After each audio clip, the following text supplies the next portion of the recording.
কিছুক্ষণ পর তারা পুলিশি টিয়ারশেল গ্যাস মারা হচ্ছে, পুলিশের টিয়ারশেল গ্যাস মারা হচ্ছে এবং দুপক্ষের মধ্যে যে উত্তেজনা সেটি কিন্তু রকমের বলা যায় এবং ইট পাটকেল ছোড়া হচ্ছে, সড়কে আগুন লাগানো হয়েছে।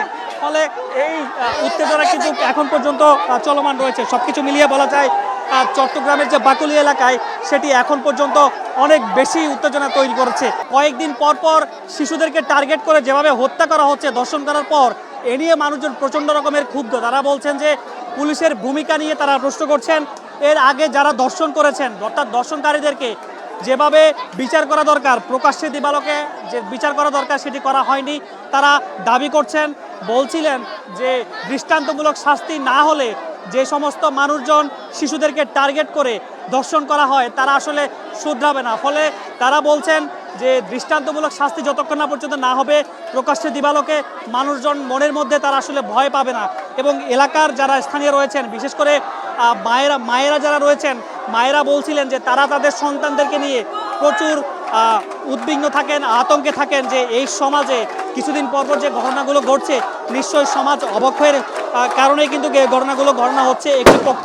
এবং দেখতে পাচ্ছেন যে এই মুহূর্তে আসলে কিছুক্ষণ পর তারা পুলিশি টিয়ারশেল গ্যাস মারা হচ্ছে, পুলিশের টিয়ারশেল গ্যাস মারা হচ্ছে এবং দুপক্ষের মধ্যে যে উত্তেজনা সেটি কিন্তু রকমের বলা যায় এবং ইট পাটকেল ছোড়া হচ্ছে, সড়কে আগুন লাগানো হয়েছে।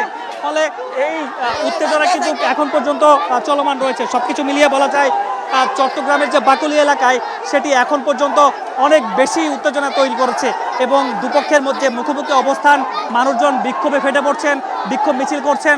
তারা বলছেন যে এই ঘটনা যতক্ষণ না পর্যন্ত বিচার না হবে ততক্ষণ না পর্যন্ত এই বিক্ষোভ মিছিল তারা করতে থাকবেন।